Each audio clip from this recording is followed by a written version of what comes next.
Okay, carry on. Yeah, it's only Valentine's Day for me here, so. Ah, okay. Do you have anyone Yeah, to serenade or give chocolates and nah, flowers and? nah. Maybe to my mom. Yeah. Oh, yeah, I think that's kind of sweet. Yeah. Yeah, it is. But yeah, no one yet. Yes. Same. Although I just How showed about you. you? What? Huh? Oh, Yeah. I just showed you You the have a picture. partner. Come on, dude. I do have a partner. Oh my god. Yeah. Hi, Kev. Yeah. Hi, Kev. We were talking about the Valentine of Curtis. Yeah, I've got a Valentine partner. Yeah. Oh, you Hopefully, do. It's but this is not serious, by the way. I'm just send gonna. it to him. I'll send it to him, you know. The Well, what pictures if are I? so good, so romantic. Hold on. Let me share my screen. Let me send it. No, Oh, no. I'll share my fine. screen so other people can see it on here. Hang on. Yeah, okay. I know, right? There you go. Isn't that beautiful? Yeah, I was gonna do a funny Valentine's Day post. Oh, wow. So, yes. Kev is actually like speechless at the moment. Oh, well, it is muted. It's muted. Yeah, that's what Oh, speechless is. oh, no way. You got it. You got your stupid A plaque. long time ago. Well, yeah, a long time ago. But like the post was gonna be, oh, happy Valentine's Day from me and my partner, been together for like X number of months, still going strong. Nice. That's awesome. But But Survive. then you're Survive going to the third. replace him soon, right? God damn it, the 1 million play button is gonna take over him. oh, that's gonna take years and years. Yeah, it's What's gonna take years? The 1 million. million? Yeah. Yeah. I don't know. Some people just blow up, man. Yeah, I guess you never know. Look at Polyfjord, man. Polyfjord. That dude was like bouncing around for a decade, and all of a sudden he like makes that Doctor Octa, whatever. Yeah. You know, he does that animation or that, you know, that and oh my god, it like blows up 26, 30 million views. Yeah, crazy. Yeah. Blessed by Where- thy I've seen the algorithm second part, gods. yeah. Yeah. I know, right? Like Give me where are second those part, Jay. where are those views coming from? I don't even think they're 30 million or even 15 million Blender users or whatever or 3D artists in the world. Yeah, I mean, I'm pretty sure he pulled few people to the community, you know? yeah, it would have done. Yeah. Yeah, definitely. But like That's I've said in other chats as well, like not to downplay it at all, but like, you know, the YouTube algorithm is so mysterious and weird and quirky. But like a day before and a day after, and it probably wouldn't have blown up that size. But you know, sometimes like videos just like hit the spot, and then it's just recommendation cascade. Oh. I think cascade is Yeah. probably the right word to use for it, to be honest. I think Cascade is Sure. great. I mean, because honestly, it's a great video. He's definitely good, and he certainly deserves it. Yeah. But you're looking at it, and you're like, it's a 20-minute long video. It's not necessarily like none of the quick cuts or that fast, you know, entertaining stuff. It's just kind of like, here's how you do it, in a nice way with a, you know, with a nice voice. But it's like it's you could like there are like thousands of videos just like that one that never get anywhere, and like this one blows up to like 30 million. I'm looking at it like, wow, like it's a cascade. It's like the algorithm is like when you talked about those cracks, you're like it fell into a crack because Yeah. you look at his other videos, they're very similar to that one, and they didn't have nearly the reach. Yeah, I will You say know? as well, because I've only had one video that fell through a crack, and that was the LiDAR one. And Yeah. I didn't like. It wasn't supposed to go big, you know. Like if I knew it was gonna go big, I would have edited it in a completely different way. Like because the beginning of the video was quite long. You know, it's me kind of Yeah. like slowly introducing things, and I thought, oh no, wait, hold on.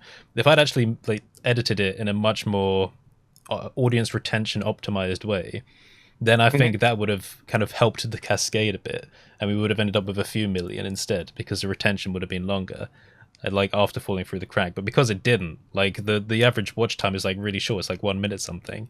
So that's why, Really? yeah, it's been stunted at like 1 point something billion. So it's like there's a couple of factors there.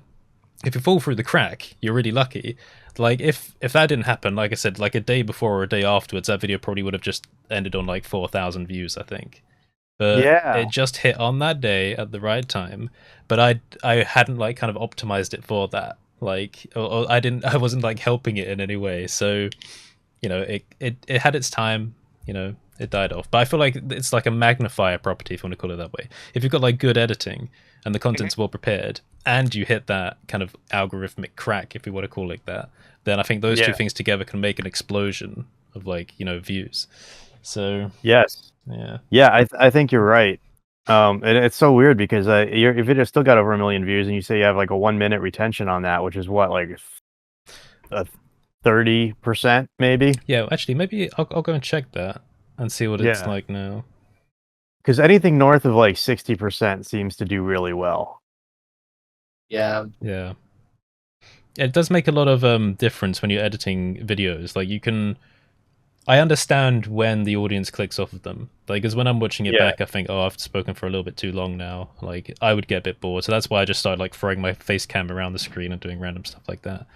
Exactly. It's sad that you have to do that for YouTube because like the people who you want, the learners, you know, are there to, you know, to learn. But in order to appease the algorithm and make it feasible for any of us to do this, you know, to put the time into this, we have to have some kind of return, or you can't focus on that. You have to do other things in your life because there's no return.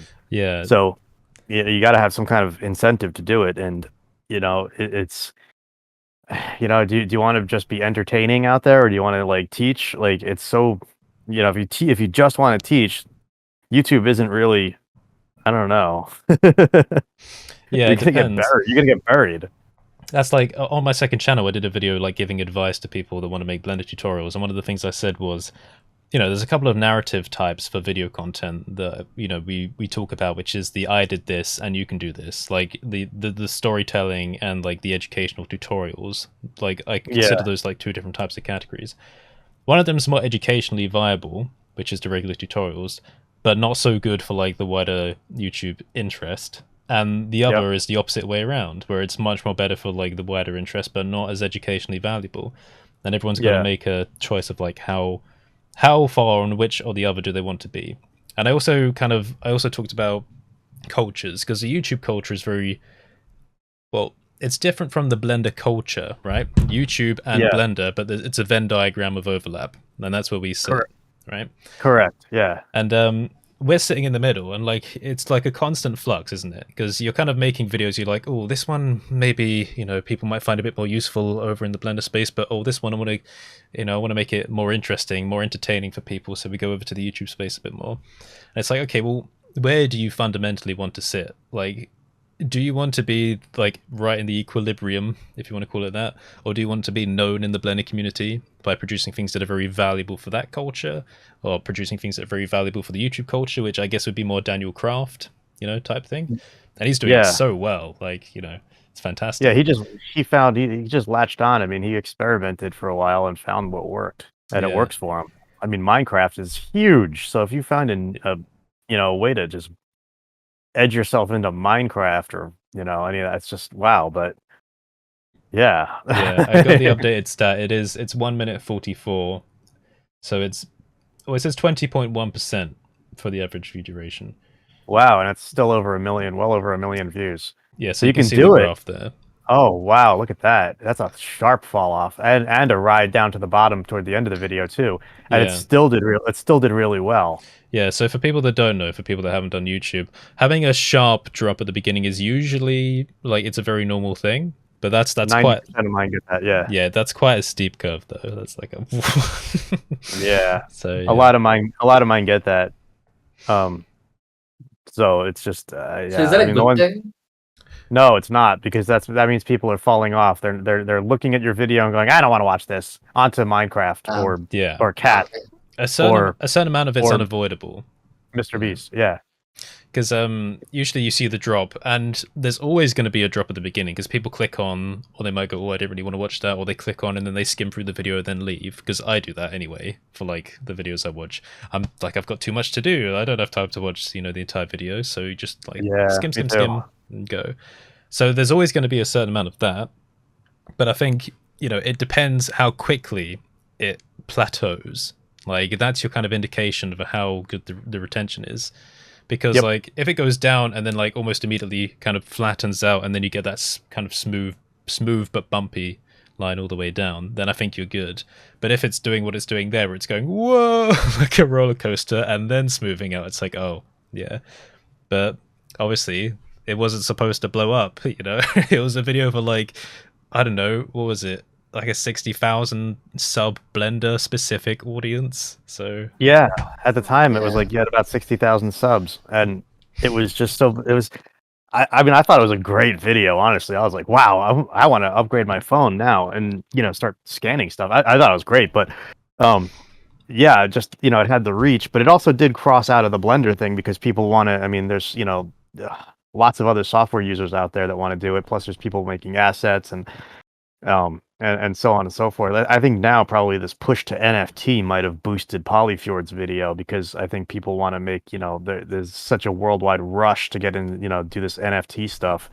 So maybe that helps. I don't know, but it's so weird because you'd think like everything you read, like you want that soft hit at the bottom and you want it to ride out to the end and get you're north of 60% retention. But when you see videos like yours that just blew up after seeing a graph like that, you're like, it's the mercy of the algorithm. yeah, It really is. that is true. And I spoke to you the other day. Wait, oh, my memory's not too great. We spoke about how it can be a bit of a curse sometimes, right? Yeah. When did we speak about that? Because that wasn't on a BlenderNest, was it? I don't know. Maybe it was last week or something. Yeah, We did have that conversation. I do remember it. yeah. So I mean, I'll say it for like the audience because it is it's quite important. Like just getting a large number of views isn't necessarily a good thing for like your business plan. Because one of the kind of weird behaviors of the algorithm that I identified, and I kind of explained it to Kev, and I think Charon was there the other day, was that so on like a 48-hour period, you can see how many views you get for like the last 48 hours, and it always tends to stay somewhat consistent. Right, so like over the end of last year it was like 10,000-ish, 10 to 15,000 views for like the last 48-hour period. But for most of last year, it was just the LiDAR video being the top of those views, and then like everything else coming afterwards. So like then it would be like the most recent Blender videos I did, and then everything else. But the LiDAR was always on top, and I was thinking, oh wait, that's bad, because if it's 10,000 now, what happens when the LiDAR video drops off? Is my average view count for the last 48 hours suddenly going to like drop when that video disappears? That's what you would expect, like for like regular algorithms. But the weird thing about YouTube was that as the LiDAR video disappeared, it's no longer the most watched video in my last 48 hours. All the other ones took its spot, and it's now maintaining the same kind of average view amount like over the last 48 hours. And I'm like, that's a bit odd. It's like they have a quota for how much they can recommend stuff, and then once that video's dropped off, the other ones just take its place instead. So and they recommend it more. Yeah. Yeah, but the thing about that is I'm looking at that now thinking, well, now are my videos actually getting the attention they were supposed to be getting the whole time that LiDAR video was having its, front and center stage moment? Like, was I stunting the other videos just because that video did well? And, then you've got the aspect of if people subscribe after watching that video just because it did well, but they're not dedicated subscribers or like watchers from the Blender audience. And we know for a fact that if subscribers don't watch your videos pretty early on after you release them, then they don't get recommended.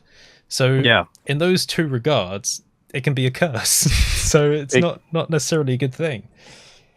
It's true. If you want to if you want to build a specific audience and you have a channel that reaches millions of people, you'll get that nice AdSense revenue, but you won't be building the audience you want to.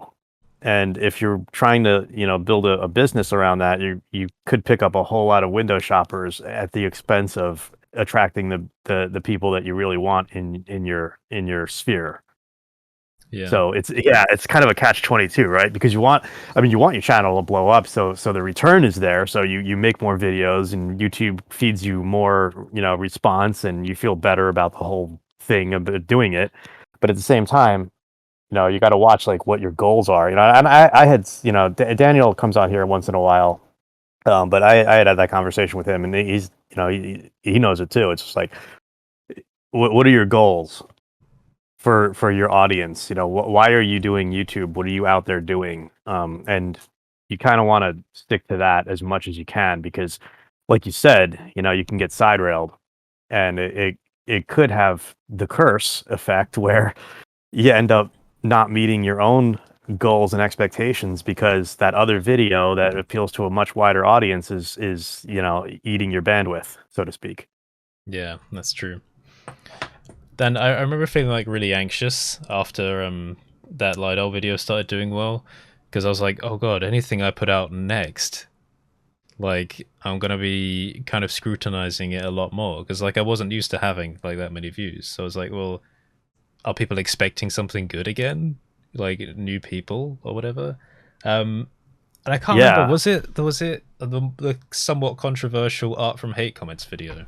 Let me check. Oh, because That was a beautiful video. yeah, it was that one. Yeah, I got quite a large number of dislikes compared to my other videos on that. Not that it matters anymore, because the dislike count is gone. But it was something I really wanted to do. But that's only sitting on 4.3 thousand views even now, a year later. So that one did really badly. And then afterwards, I started the Hulkcast thing as well, and that was even worse. So it's like, in a way, maybe that actually helped, like from a weird twist of fate, where it's like, okay, we've got new subscribers, let's get rid of them in the most efficient way possible. Yeah, exactly. And that's another thing too. It's like you start getting subscribers for different things, and then they don't watch your videos, because you need that initial bump from your subscribers for your video to get traction in the algorithm and get picked up and start to get recommended. Like that 2 videos ago or 3 videos ago, I did the crop circle, which I'm now calling crap circle video that I did. I thought it was like, wow, cool. It's a large scale environment, even though it's not showing any breakup or anything. It's just one field, but showing a crop circle, and I figured people would be interested in that. It had almost no interest out of the gate. And I think it still maybe scrapes 3,000 views. I tried to give you a little boost on that one, but thanks. It was just like I realized, like, wow, no one's interested in doing that.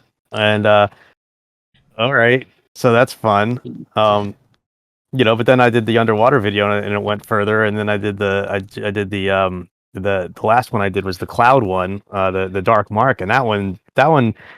It hasn't hit my goal, but it's cruising. So it's starting to it's getting an uptick now, which is weird, because after a few days now it's starting to get like another uptick, which is bizarre. So I'll let that one ride. That's good. I did watch that one. I forgot to write a comment though. I was going to comment on it, but I forgot. Yeah. Sorry. I don't comment on half people's. I watch most of you guys' videos, and I try to comment, and I get sidetracked, and something comes up, and I'm like, oh, I got to go back to and comment, and then I forget to do it. So don't worry about it. It's fine. Right. Whenever I see another creator, I was telling. Instant heart them. Just go. That's what I do to you guys stuff. I just instant and then when you comment, I instant heart, and I mean to go back.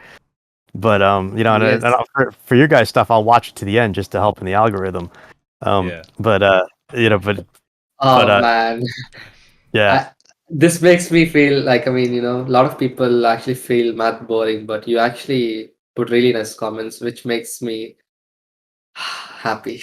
Oh yeah. I was telling Curtis about it, the other day, like on my every single video, I have your comment kept, like every single video, which is awesome. You have my what? Yeah, I have your comment on every single video of mine. Oh, sweet. Yeah, man. It's honestly, you're good. Like, I think your way of explaining vector math to people is really good. Honestly, it's up there with like 3 brown, 1 blue, or 3 blue, 1 brown, or Con. I honestly think it is, man. For him. That's a good compliment. Honestly, to me, it is. My brain, holy. To my mind, it's totally up there with those guys, with Con. And I love that I met him and talked to him in real life.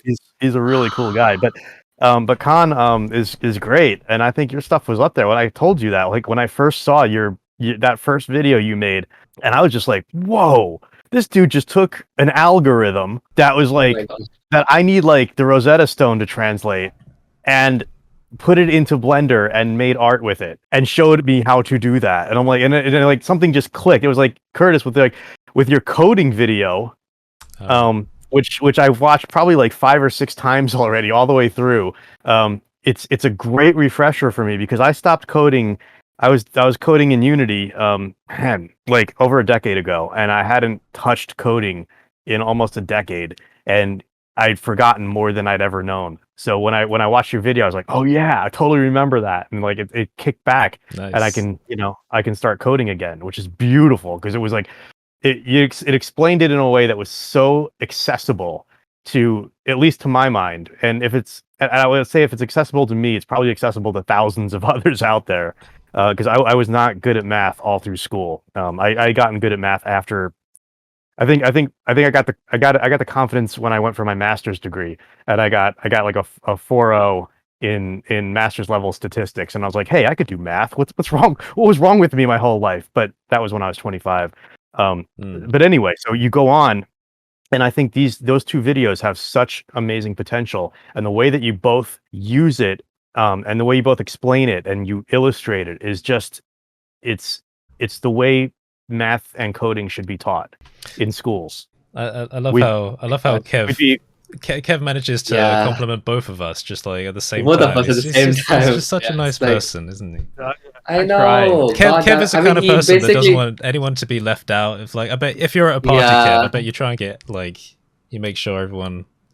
I Like, usually Yeah. yeah. I do. I mean, I can't get over the I fact. do.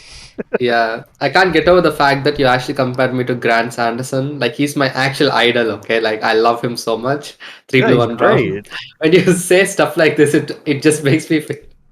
Oh my God! I mean, it actually boosted my confidence a lot. So I'm very I might make serious more about math videos now. Then. Like I am really serious about those compliments. It's true. Like I don't give out compliments like that willy nilly. It's like if it really hits me, I kind of wear my heart on my sleeve. I'm like, guys, that's just awesome. I mean, you've helped me. Woo. You know, it's true. And like I get, and if it's helping me, I can guarantee it's helping, probably thousands of others out there. And those videos you'd love to see those videos boosted in the algorithm because we'd be a spacefaring Yeah. race right now. We'd be on Mars already, but Yeah. Interestingly, the By intro. the cat way, videos. Yeah. yeah. By the Go way, ahead. one last thing regarding videos. The last video which I posted for the Vector Math series part 1, I actually took another step and added subtitles by myself, and it actually did pretty good. Nice. Like before Nice. uploading. So I mean, I wanted all the check marks, like what YouTube's asked, like add subtitles, end credit cards, the cards in the end. Yeah, And, I've never really asked about that everything, because the auto subtitles usually work pretty well for me, but I don't know what they're like for an Indian accent. So Exactly. I mean, the thing about me is I actually script everything before and then do the I mean I script it and then record the audio. But most of the time when I start scripting, it might sound really nice while I'm reading, but while I'm saying it, I don't feel it as comfortable as it flows. So I change it up so that it just fits right there instantly because I'm talking.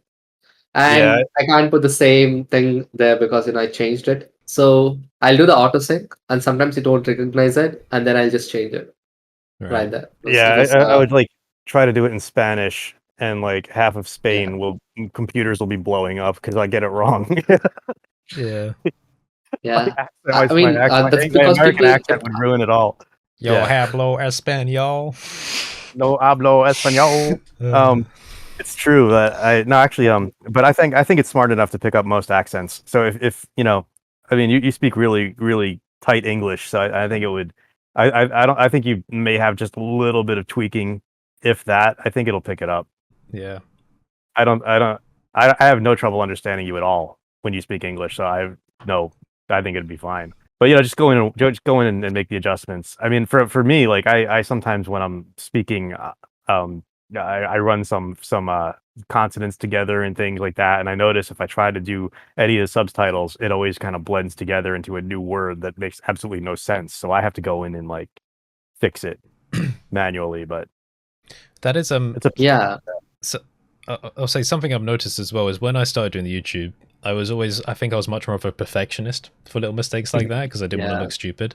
So if I said something wrong, I'd probably I'd go back and I'd re-record it, like because I was like, no, I can't have it be like. Now I don't really care because like most of my recent videos have at least one wrong word, Like I'll say left instead of right, or I'll say, move this down instead of up, or like do that, and I'm just like, no one cares. Like everyone, like they can see what's People going on. care. I got the comment about this when I said haven't like gotten comments towards about the it. right hand side, They like me. towards your left hand side. It's like, what? Do you really care? Oh my god! If I it's mean, something like really important, like because there was a recent one where I talked about the Node Minimap add-on, and I said the wrong tab. Yeah. I think it was the Tools tab it was in, but I said the View tab. But when that happens, like I put a little, just a bit of text on the screen, asterisk View, and then just flashed it up quickly because it's like, Yep. I Yeah. said this, you understand, you know what I mean? yeah, but I do yeah, that too. people do care about like the directions that you're pointing in and everything because it kind of confuses them. So, Yeah, I It's haven't, true, the haven't people- encountered actually- many problems. yeah, so they'll be like, actually, you said right hand side, but it's actually left hand side. So Actually, we don't Actually- understand. In my comic book store. yeah, I think I'm a bit spoiled with my audience, Yeah, because I don't get that many. you should be. I mean, we've always said, right, about hate comments and stuff. I've always found it that I got most of them when the channel was smaller, and then Yeah. strangely enough, they dropped off as the channel got bigger. And I think it's Yeah, something I to do with confidence. Like people are much more confident, like insulting smaller channels because they look powerless, So, Yeah, One I don't know, day I- I'll get that stupid plaque. I know. I still get the hate. I get like can't wait for unwarranted that. hate. I don't understand why. Like Don't When I you did- dare cut us. oh, there you Oh go. my darling. Oh, it's our 4th month anniversary. Oh, Actually, I What's don't know happening how here? it is. Oh my god. Oh, man. how heavy is that? Is Wow. it? It's what's- what's the- it's proper metal, but it's like Really? metal sheets. So I've got a cut on my finger there, right? Just about there. Oh, That was from yeah. yesterday when I accidentally knocked the top of it. It's proper sharp. It's like it's well crafted. wow, it's machined. Yeah. Look at That's that. good. So what? It was Oh, I like can see myself. Yeah. like aircraft aluminum or something. It's like I'm not sure, but yeah, it's got this kind of brushed metal look to it. oh yeah. Yes, look at that. I want to make that in 3D now. Come on, dude, send it to me. You And should make a really good brush metal texture. Curtis has Yes, I one will. in his kit, but go for it. Why not? That's look at Yeah, why that. not? yeah, so Yeah. you can see the connecting focus. Come on. Yeah, I can. I can. Yeah. Look at all the Yes. surface imperfections for how many times you've handled that thing. Yeah. And look, it's got Yes. it's got places to hang it as well. Like if you want. My own. My precious. My precious. You guys. Your brother's gonna come in and like steal, like just hide it on you. You're gonna- Yeah. No. Guilty habits. Oh, Stolen my precious. what were we talking about again? Yeah. Oh yeah, we're talking about just YouTube in general, hate comments, Oh yeah. Oh, but which we give entirely too much airtime to these clowns. But we do. Yeah. Sometimes it's really. This is the only place people talk about stuff. Yeah. Did you like- see the one I put on Twitter? No. Oh, yeah, I did. which Yeah, one was I that? I did didn't- It was the one about me saying cool. Cool. Oh, that one. Yeah, that was great. So it was just it was a very very brief bit in the video. I was saying I was showing off voxels, and I had applied like a voxel effect to a sphere, and used like my scatter map node to kind of like randomize like how they were generated. So I said this looks like paint has been thrown into the air and suspended in time, and I like this because it just feels so cool. Like I said that in the video, and some guy said, I said really instead of so, but he said, in quotes, I like this because this feels really cool. Yeah, whatever. How about taking care of your language to enable yourself to express what you really think or feel? In that case, I would actually care for your rumblings. I'm like, what? Yeah, I just and that dude. Yeah, he said it, and his account had a picture of him and his name, and in my head, I'm like, I would never want to work with this guy. So, like, in the back of my mind, Yeah. if I ever see like an interview or resume coming from that dude, I'll be like, no, why would you do that in public? take care. People don't Yeah. do that. Take care of your language to enable yourself to express what you really think or feel. I thought it was cool, so I said it was freaking cool. Exactly. Like, why would you make a comment like that in a public forum on a very public channel? Like, making yourself, you don't look cool saying that. You look like a douche. And people don't like to work with those kind of people. I don't know how many don't times I've said understand. that on this It's podcast. just surprising to me, It's Like, it's just when you- surprising to me that people do that. it really is. Like, and especially like in a 3D is a small community, man. And Yeah, and yes. like I mean, not everybody wants to work in visual effects, and that's cool. Not everybody wants to even have a job doing this. Some people want to, they're hobbyists or whatever. But Yeah. like, if you're out, like, why would you even just put that on your name and do that to somebody's channel and do that to somebody else? Like, that's just ridiculous. Yeah. That's my It's rant. I'm super like, annoying. just to anyone listening to this, don't be that guy. And it's like, because that's not going to change the way I speak at all. In fact, maybe I'll put in a joke next time I say cool, and I catch myself doing it in a video. I might say, oh, that was supercalifragilisticexpialidocious or something, but I don't know. Like, nothing people ever say is going to change me from, like, making videos or making what I want to make. So, I don't know. But the thing is, like, we can just hide people from the channel. I don't know if everyone, if all of them realize that. Probably not. Yeah. But, like, They probably don't. They probably like keep looking at their comment like, yes, have I got any more likes from anyone? I'm like, no, because no one could freaking see it because you've been hidden.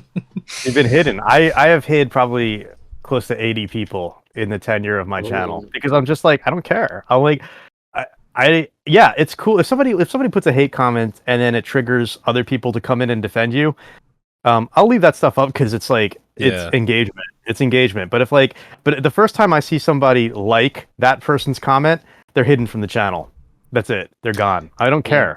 Like, it's my house, my rules, and that's it. Like, you either come in and you lift other people up and you help the community, or you go away and you're not part of my community because I don't care. I don't need you on Patreon. I don't need you in my life because I don't need the negative, toxic crap.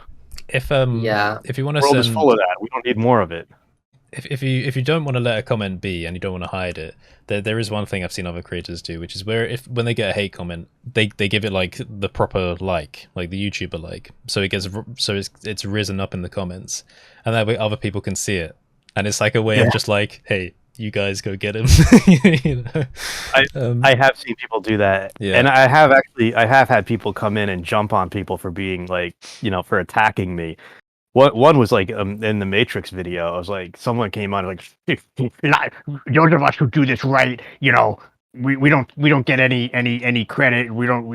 it's like it was some stupid, like some idiot. And I'm just like, dude, why would you? And he attacked me in multiple places. And there was another one too. I think in a Meat Monster video or something where I got attacked by the same person in multiple threads on the video. So this person took time to comment on multiple places.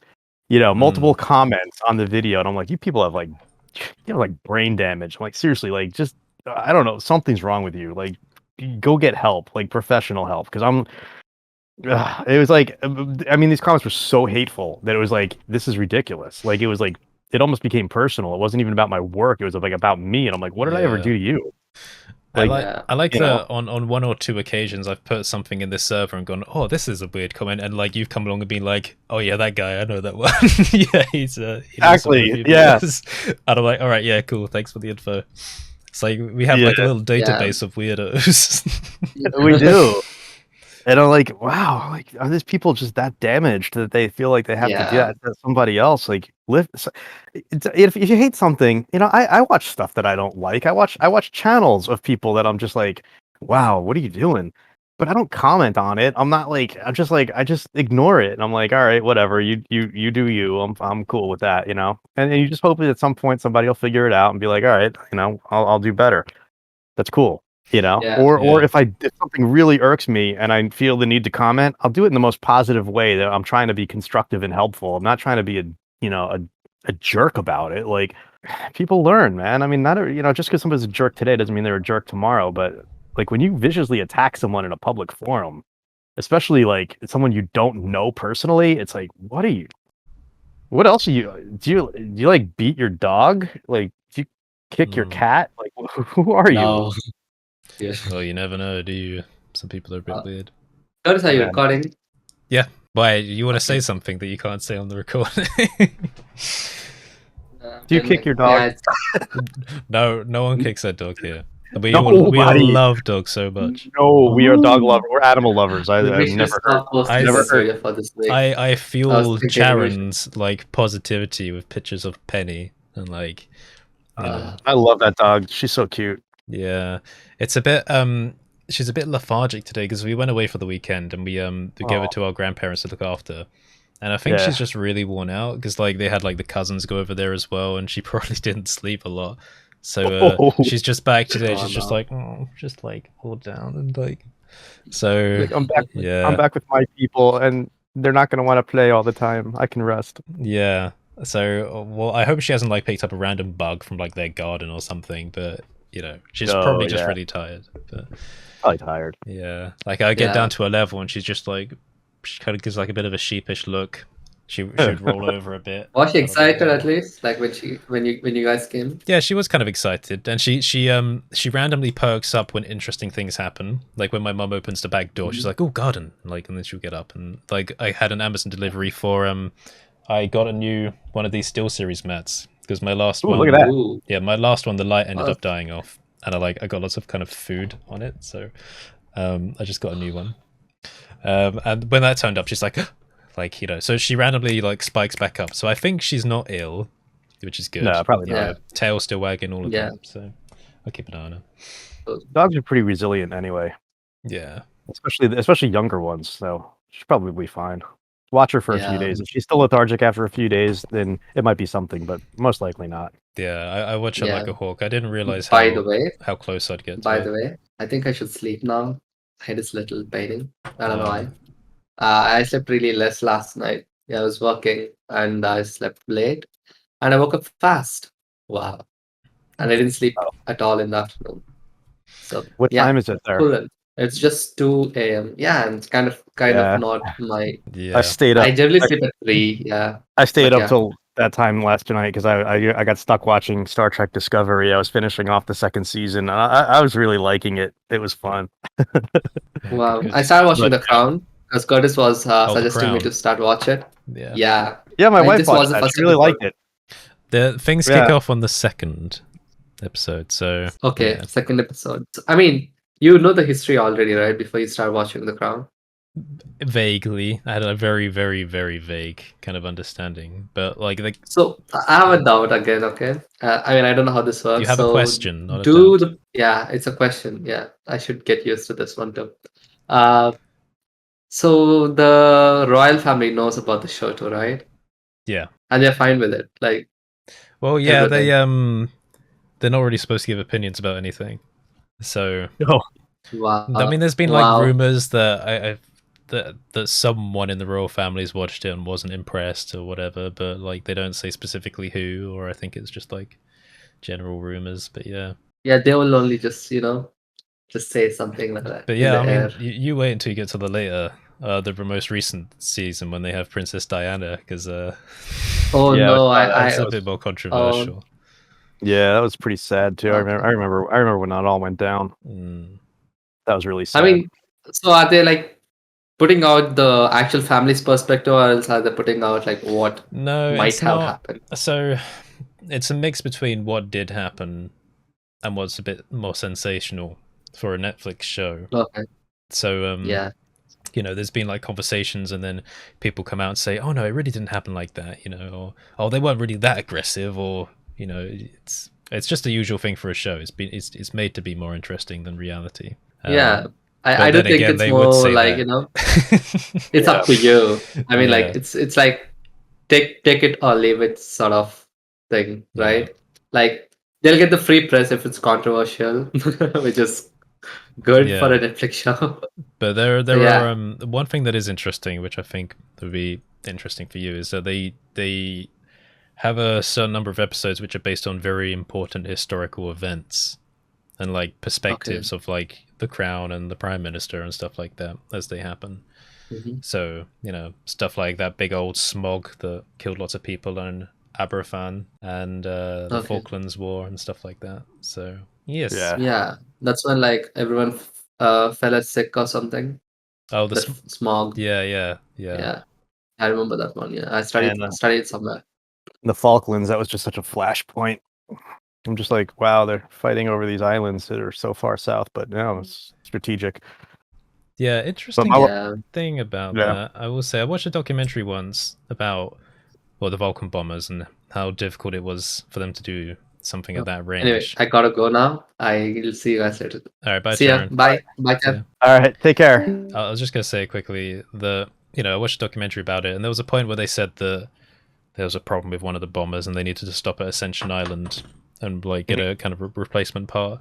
Then my dad told me a story about how when they were young, they got shoved into like their parents' car really early one morning because maybe I'm giving away too much information. My granddad used to work in the MOD, and they said they had to deliver something for the Falklands in the middle of the night to Ascension.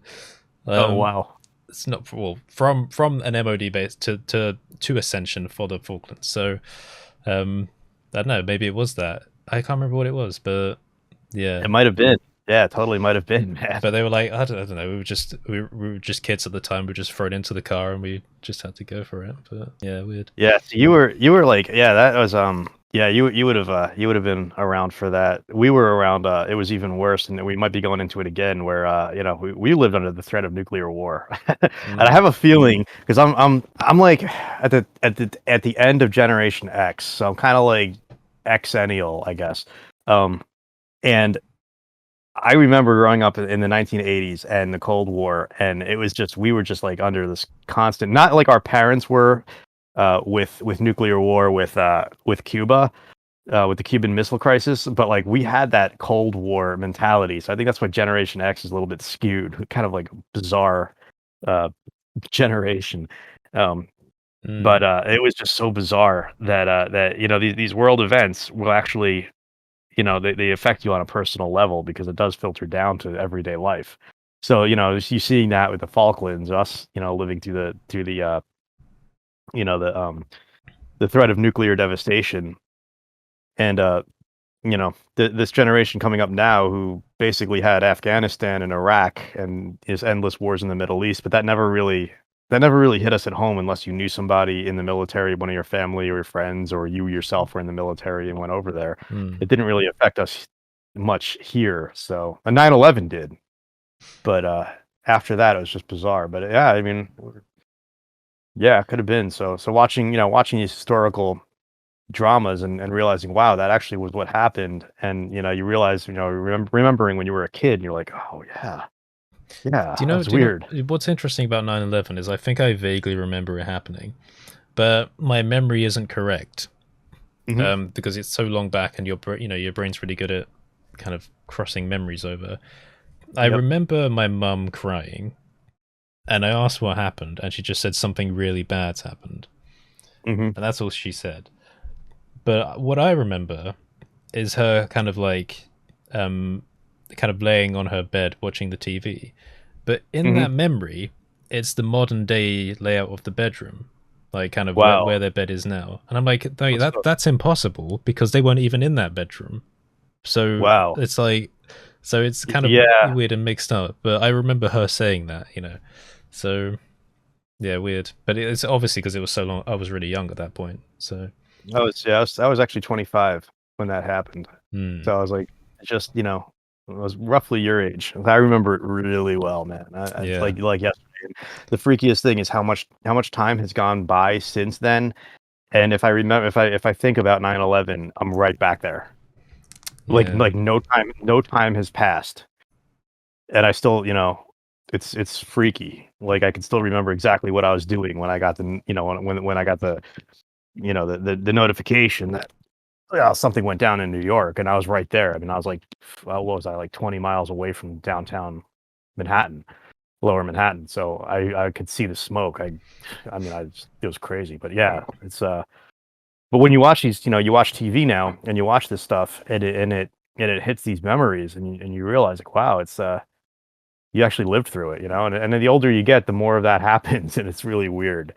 Yeah. So that's why I like to watch something like The Tudors, because none of that happened in my lifetime, right? So like, or a show like Washington Spies, which was a really good one. Turn, Washington Spies, all about the American Revolution. You guys might have a different feeling when watching that show. But it was those darn colonists, these ungrateful traitors.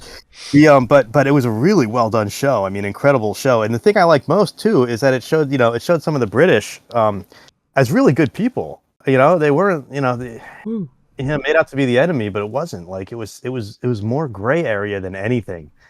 And there were some few like Andre, and there were I can't remember the other guy's name, but he was like the colonel in Setauket, one of the redcoats. Anyway, but just totally good person, really good natured person, British. And it just it shows you the size, just the humanity of it all. It was really well done. That's Such interesting. a great show. Yeah, I think it's on Netflix actually, called Turn: Washington Spies. I really like learning about history, just all kinds of history, but I find that I'm quite emotionally sensitive to it in weird ways, because sometimes I'll do like random days where I'm just binging documentaries about like Tudor times or whatever, and I come out of it feeling really bad. I've got this kind of weird sickly feeling, like that was fascinating. I couldn't stop watching it, but I don't know, it's just yeah, it's just like the lifestyle, just the world, just.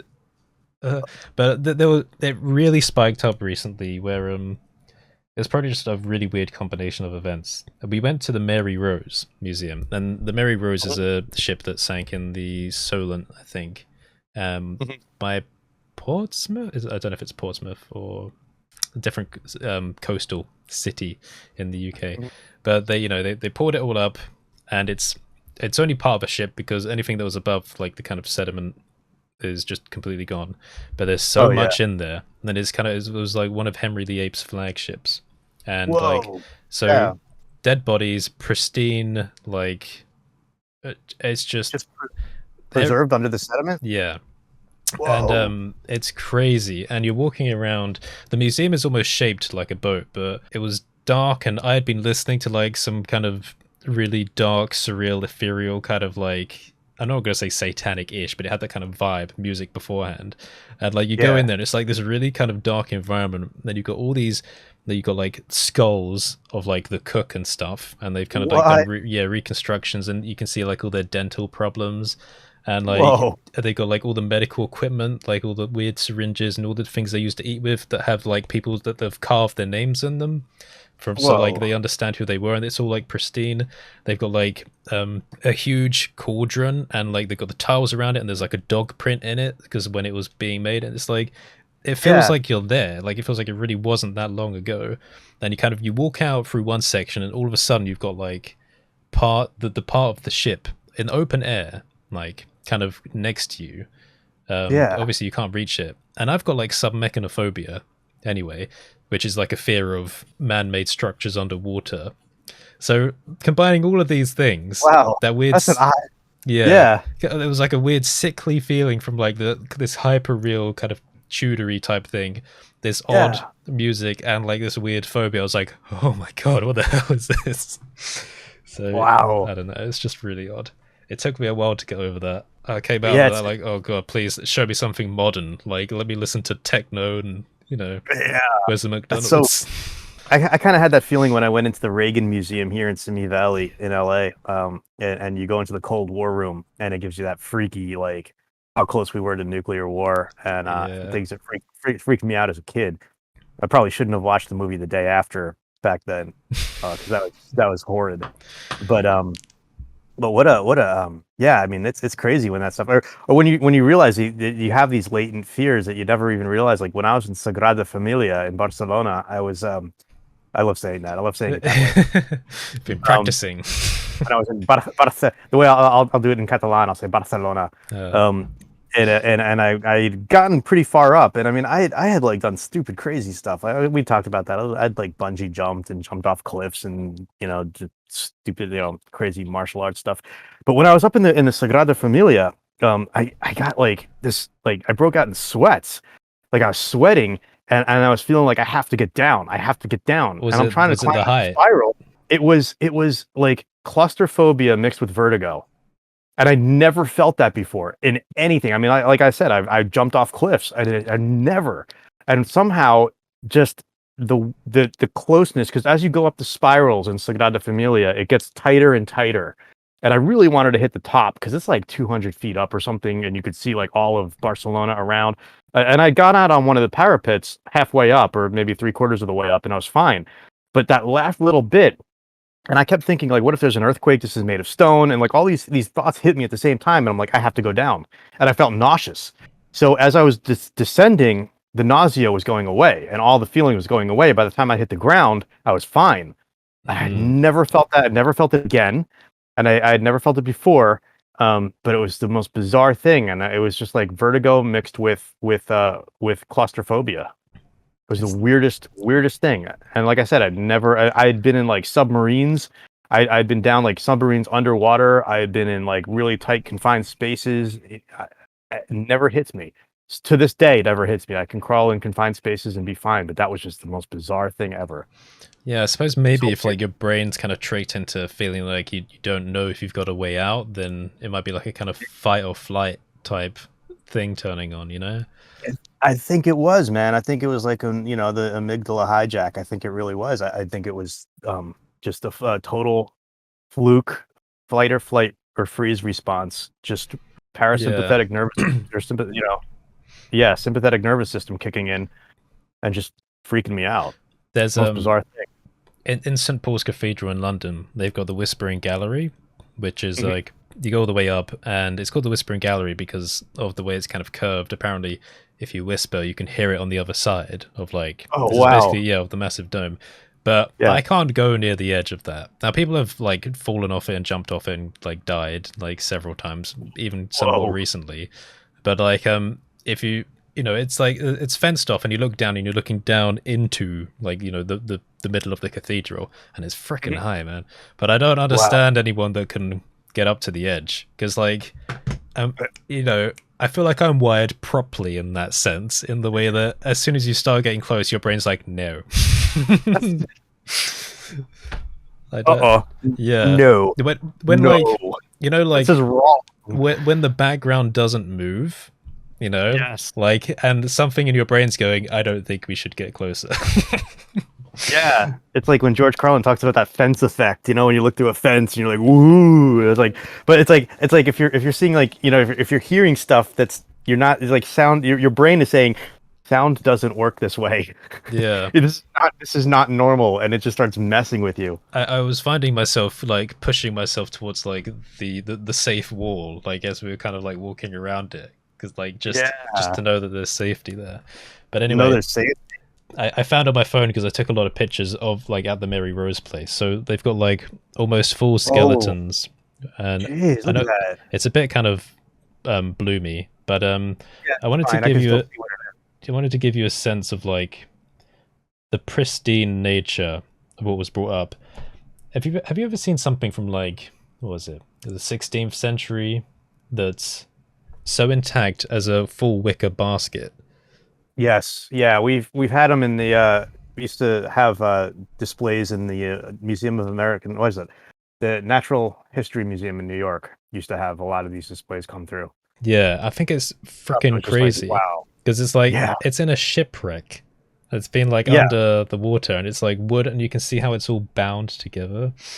Yeah, and preserved. Yeah, so here's like a bowl with like names carved into it as well. Whoa! And one of the really skulls of like the different members.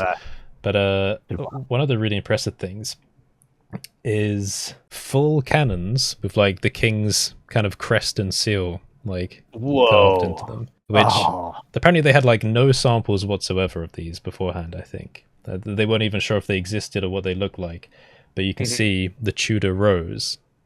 Oh my gosh! Look on the cannon, and you're like, wow. Crazy. They actually, I mean, they had the metal work back then was still really it was impressive, even as far back as that. You're like, it almost makes you think there's some truth to the rise and the fall of civilizations over eons, right? I don't want to I can't get too into this because we don't have time, but there's writings in ancient Vedas, and it's a shame that Sharon isn't here for this because he knows about this stuff. I've talked to him at length about this, but that there's a theory that we rise and fall over like a 24,000 year cycle. right? They call it the cycle of the ages. I don't think we don't have real proof of this, but it's, there are people pouring tons of money into figuring out whether this is true. That there's a certain section of the galaxy that as we rotate toward, there's some kind of energy field that raises human consciousness, and as we go away from it, it devolves, and we lose that. And so whatever it is out there that's that helps us as we get closer, we go to the golden age, and as we fall, we go to the iron age. And yeah, I've heard variations of that. But there are a lot of them, right? I think one of them is like a kind of field of debris that the solar system kind of moves in and out of. Then it statistically increases the chance of like asteroid impacts. And I think one of those theories is the one that I quite like, which is the kind of 12,000 year ago asteroid hit Greenland. I think they found a crater there now, which is like kind of origin of the flood myth, all stuff like that. Yeah. So I don't know. Yeah, maybe there's something to that. Yeah, it's true. It's so cool because you think like, wow, like we relish in our modern technology, and we think like, wow, humanity has never been at this point before, and until they start discovering stuff that was really crafted well from hundreds and hundreds or thousands of years ago, and you're like, how did they do that? You start thinking like, is there credence to this cycle thing? Like, have we been here before and then just destroyed ourselves and fallen off the cliff again and started over? Like, it's so bizarre. Like, you think like we're at this apex, but there have been amazing civilizations before us that I mean, once they burned the Library of Alexandria, that knowledge was lost, right? Except for the stuff that they found in like Nag Hammadi or the Dead Sea or the scrolls and things that that date back to that. But when Constantine burned the Library of Alexandria, it just did a whole disservice to the world, and we don't have written history of anything before a certain time, right? So like, it's really cool when we discover these things. Like, I think the ice melting sucks, and it's going to suck for the whole world, but one decent thing we might get out of that is that it might unearth things from 100,000 years ago that might give us proof of the existence of higher civilizations that existed that we just don't know about anymore. Yeah, I do kind of subscribe to the idea of like an asteroid impact being like one of the last big enders, because I think I was trying to keep track of it, and they did find like a huge asteroid kind of crater underneath Greenland, but the thing is the ice sheets kind of covered over, so that's why it hadn't been found. And the thing is, when you think about it, if an asteroid comes in, first of all, if it's big enough, all right, the whole world's going to be on fire, like, pretty much. Oh yeah. But also, if it lands in Greenland or like kind of around the kind of polar ice kind of caps and sheets and glaciers and all of that, the amount of water being displaced by an asteroid is just intense. So the water, I mean, the rain that would come from that, all the evaporation that gets dispersed throughout the rest of the world and rains down and floods. Oh yeah, flash flooding everything. And also, so I mean, that would be biblical, right? Which I think is an appropriate term. Now, when you think about it, where do human cultures settle? They settle on coasts and rivers mostly, because that's where your access to water is. And if you've got like mile high like tsunamis, gone. Like, it's not even the fact that like, oh, let's look for ruins. It's like, no, it's gone. Like, it's just freaking gone. It's destroyed. It's blown away. It's completely destroyed. The world is on fire now. Like, this is basically an extinction level event. It is. And I do think it's interesting, the flood myth perpetuated in Greek culture, Norse, the Bible, all of that everyone's got a flood myth. So I think there's probably a lot of truth to that. I think there is. And then there's like the much more controversial evidence of like, the Sphinx having water damage at like its lowest levels and stuff like that. Yeah. Kind of being dated back to an age when it would have been lush and green over there. So I think it probably did happen. And if you could you imagine that there would be like a group of humans that had to live through that? I know. And especially if they don't have any context of what's causing it, they're going to write down whatever they believe is causing it, and they're going to write that into history. Yeah. So I'm not negating religion or anything. I'm people believe what they believe, and I'm cool with that, man. I'm fine with that. But if we discover more of this stuff, it does kind of lend a lot to those stories, and give us a broader perspective to look at our place in the world and our place in the universe, and it just kind of just opens us up. It doesn't negate religion, it doesn't negate spirituality, it doesn't disprove God or prove atheism or anything. It just gives us more to work with, right? Yeah. And more questions to ask. Yeah. And I'm all for that. I think it's great. Yeah, I think all religious and kind of spiritual ideas are valid as long as it doesn't like them inhibit on other people's freedoms. That's true. But that's where I stand too. yeah, Exactly. The only thing that I personally really can't get along with is like the really short, like, oh, the Earth was made 6,000 years ago, because when you like talking about like these ancient humans and stuff, these are like real people that had lives, and had struggles and stuff, and they probably reached if an extinction level event like that happened, they probably reached a point where there was just a collection of thousands of them left, Yeah, it might have been. If you imagine the amount of struggle and strife that they would have had to gone through just to keep the species alive, just for thousands of years later someone to say that they don't exist. Like, it'd be like us sitting here, and then like in the year 5000 someone says, oh yes, the world was made in the year 3000 and it came into existence, and we're like, hey, we're here, like, hello. We were born with telepathy, and we were born with the ability to, through technology to like, hey, you gotta we had transporters. Yeah. Give those people some respect. I know. I think this is a conversation for offline because we do have a very broad audience here, but at the same time, like, I agree with you, and I do have my issues with certain beliefs that people want to push on others, and that's one of them. And I'm like, guys, no, like, at least be open-minded. And I do know people who come from that kind of background who are more scientific and open-minded. So it's not everyone, but there is a subset of people out there that's like, no, this is what it is. I'm like, okay, but carbon dating, no, that and the mental gymnastics that they do to like get around science is just like, you realize like the conversation doesn't go anywhere. And I'm just like, okay, you know what? If that's what you believe, I'm fine with that. Just don't go and base policy on those beliefs, and we're cool. Yeah, I don't like, things shouldn't always be just like a game of attacking, or like science doesn't negate religion necessarily, or science doesn't negate spirituality, and anything it can accentuate, like, on either side.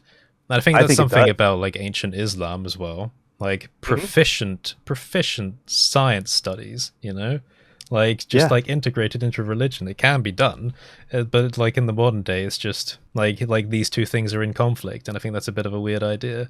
Like, if a spirituality or like a set of spiritual policies, is kind of vague and open enough and freeing and accessible enough, then scientific discoveries should benefit it.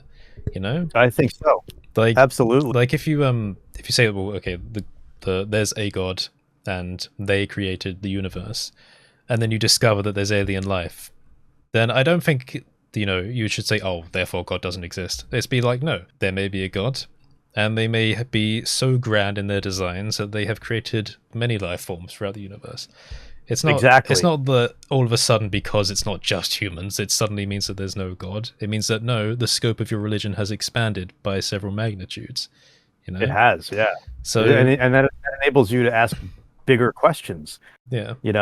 Did God, create the universe and propagate life, and then life propagated itself? Yeah. Throughout the cosmos, which we're finding evidence of, right? So we're finding, like, evidence of what may be bacteria on asteroids or on other planets or other things. We're not sure what it is yet, but we're certainly questioning it. Did life propagate somewhere else and come to Earth from the cosmos? And if your goal, right, on a very emotional level, is to understand God or to get closer to God, surely the more you learn about God's design and the universe, the closer you get to them. I don't want to assign a gender, but like the more you understand, the more you learn about their creation, the closer you get, I would think. So rather than closing yourself off from discoveries and saying, no, I know all, this is what God is, like, how can you say, So yeah, I don't know. I don't see them as as conflicting things. Yeah, I don't either. I think at some point, science and spirituality will merge because it all comes from the same place. I mean, it's all coming from, the same questions that science and religion both ask. They're both asking the same question. They're just going about it in a different way. Yeah. Science has science has a scientific method, and religion has faith, and they're both asking the same questions. Yeah. And it's just they don't have to fight each other. They need to coexist. And I think that we will find, over time, they both have merit, and they're both, they're both coming from the same place. Yeah. And I think, science is gonna answer our questions that we're asking through religion. Kind of like, writing Star Trek. We have tricorders in Star Trek in the 1960s, or we have communicators in Star Trek in the 1960s, and somebody looks at the guy and goes, wouldn't that be cool to actually have? And then they create cell phones 30 years later. Yeah. Like, wow. Yeah, exactly. I don't call myself religious because I hate hate's a very strong word. I just don't imagine myself consigning myself to human-centric kind of, ideas where it's like, God just made humans and that's it, and it's all about humans and stuff like that. I don't either. Yeah, I think it's got to be wider than that. Much more abstract. That's what I think. And the more you look into physics on just the micro and the macro scales, I think just the weirder it gets, and the weirder it's going to get. Because you're going to look at like very finite, very precise elements, like the symmetry between subatomic particles. Why? Like, why is there a symmetry? And then other questions of, well, if things are in such delicate balance in one part of physics, why is there baryon asymmetry? Why is there more matter than antimatter and stuff like that? So if things are so precise in one place and imprecise in another, then is that design? And questions like that. And then, none of those questions necessarily say humanity is the best, or like we were made, and all this stuff, or there's a moral compass to the universe, which is a whole other question in and of itself. I don't necessarily believe that, although I do believe, on a more optimistic note, that the universe is biased towards like a positive set of morals. And the reason why I believe that is because we survive. Like, oh god, I'll get it out of my system before we close this off. People say that an atheist can't live morally. I think that's fucking ridiculous. And the reason why I do is because I don't think morality comes from religion or spirituality. No. I think it's a very innate evolutionary thing because it just makes logical sense. If you're supposed to be living it, if you want to survive, you have to find a mate, and a mate's only going to put up with your shit if you're nice to them. All right? Exactly. So morality. Hell hath no fury. yes, exactly. Morality, being nice to people, being compassion, maternal, for keeping your family alive is such an important, it's like probably the most significant factor of evolution. I don't think morality is like a taught thing from religion or spirituality. I think it's innate to anyone, regardless of what you believe. Obviously, like, mental defects and whatever, there's definitely a lot of people that don't have a sense of morality, psychopaths, whatever. But I think generally, the universe and evolution is biased towards positivity in that way. So when we give ourselves purpose, like when we become intelligent enough and abstract enough, I think this is why we are optimistic in our outlook rather than just being completely cynical. And I think that if there is intelligent life elsewhere, I don't think that it's all going to be expansionist, aggressive, and weird. I think some compassion was going to be like a universally understood thing. But obviously we have the other side effect of that, which is, well, what kinds of beings end up in power? And it's usually the sadistic and not very intelligent, and like we kind of see it. It makes for good drama, but it's true. Like, the universe, as we observe it on this level, seeks homeostasis above everything else. Everything is homeostatic, and when something goes awry, other things rush in to fill that void to make it homeostatic, to preserve the equilibrium. Nothing is out of balance. If it's out of balance, it's temporary.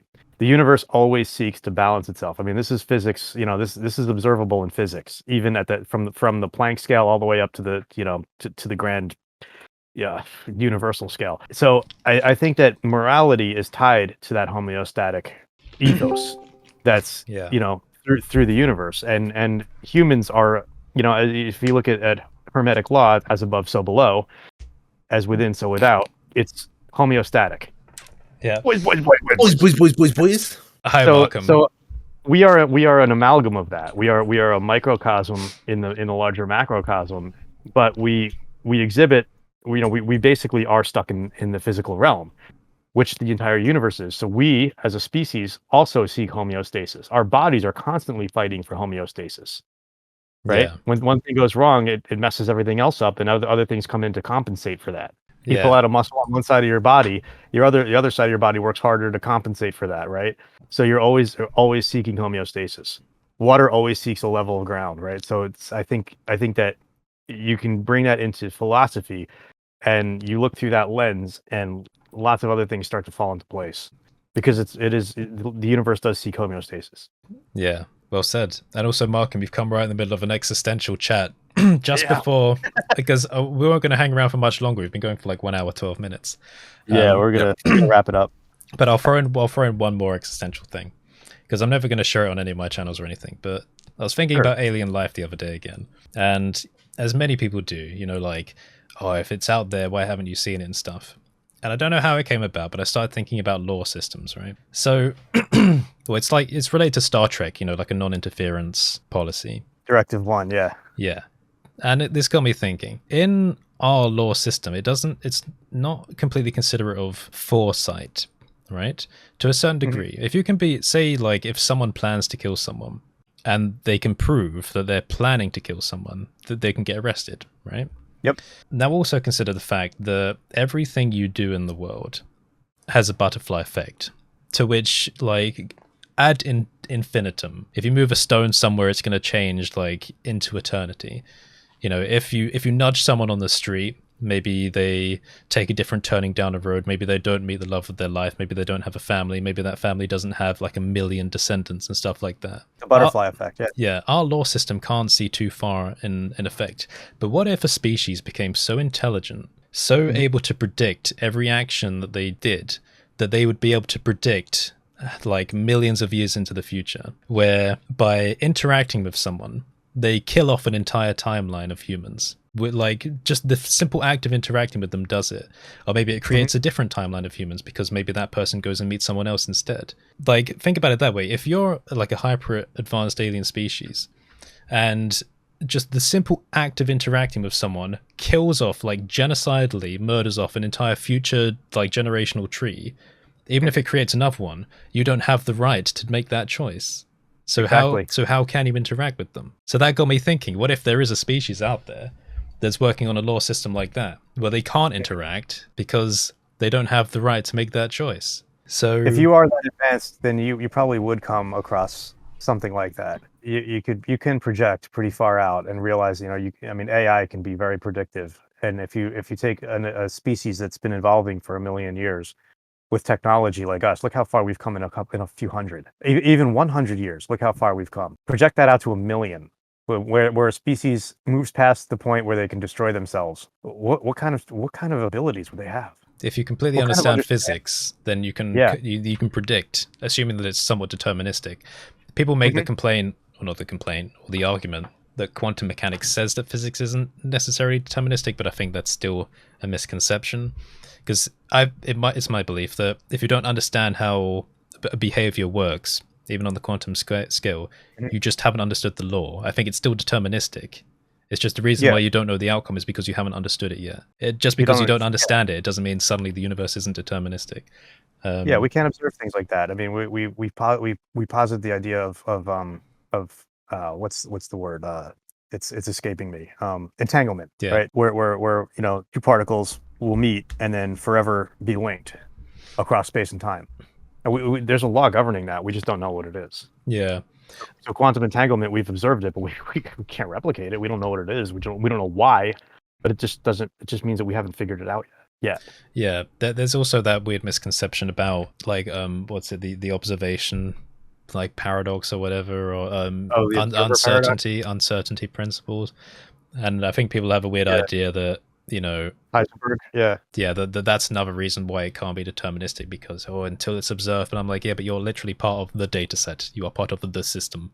So you are. Like, yeah, you can't. Just by inserting yourself, you're part of it. Yeah, you are a part of the matter, like in this equation. Like you can't. But anyway.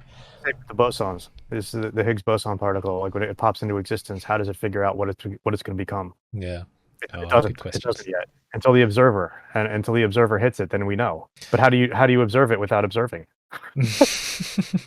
If consciousness plays into what that particle becomes, you can't remove consciousness because even AI will have the element of consciousness looking at it, so the observer is still there. Oh, I love these questions. It's a paradox. Yeah, it's a logical paradox. I think it's good.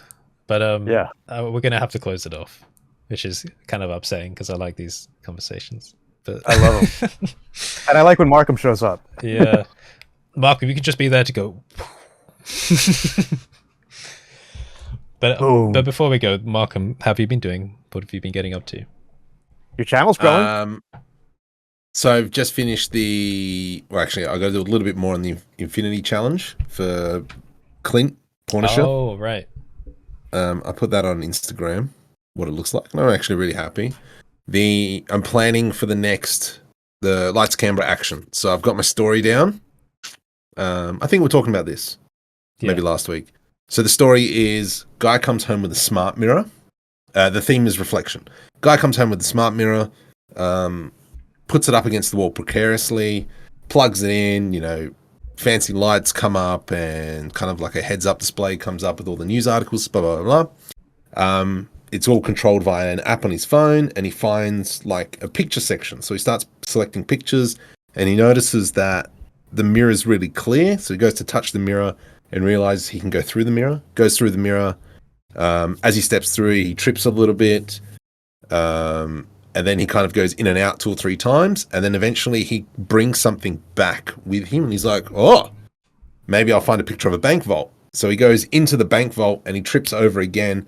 And this time the mirror comes down and shatters, leaving him stuck in the bank vault. Oh, nice. Nice. So man. it should be fairly straightforward. And the goal is no words. I love it. Oh, Because right. then I can put it into international short film festivals. Oh, yeah. You don't need Nice. words for that. It's beautiful. Everyone on Earth will understand that one. That's great. Clever. It doesn't need language. That reminds me of a story. Apparently, someone figured out that there was like, I don't know if it was like a sewer route or something into one of the Bank of England's gold vaults or money vaults, and they yeah, and they wrote like a letter like saying that they've kind of found this and meet them in the vault at a certain time because and apparently they did. They went down and he was there. He was like, Oh my "Here god. it is." That was like when oh man, the drug lord El Chapo.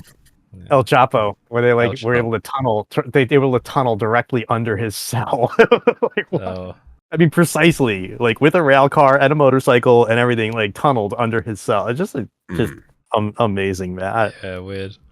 Oh, that reminds me of Alcatraz as well. I know. I've been there once.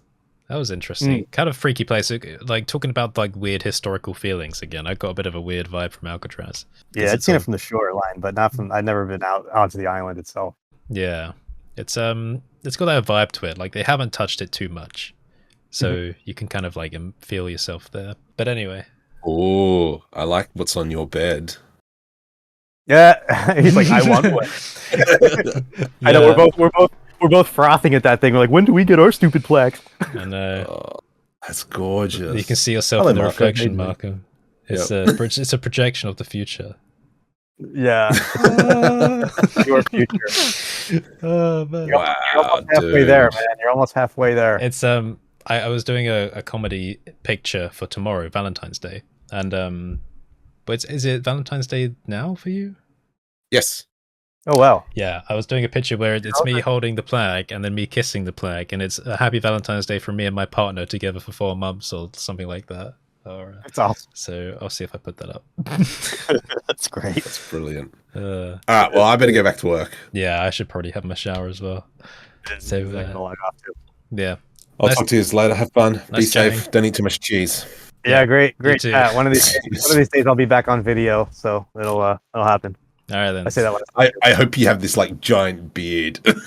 Yeah, I don't, but by the time I do get back on video, I could. So it's possible. All right, Come on, see you later. come on, Gandalf. All right, Yeah. I'll see you guys. See you guys. Bye. Bye.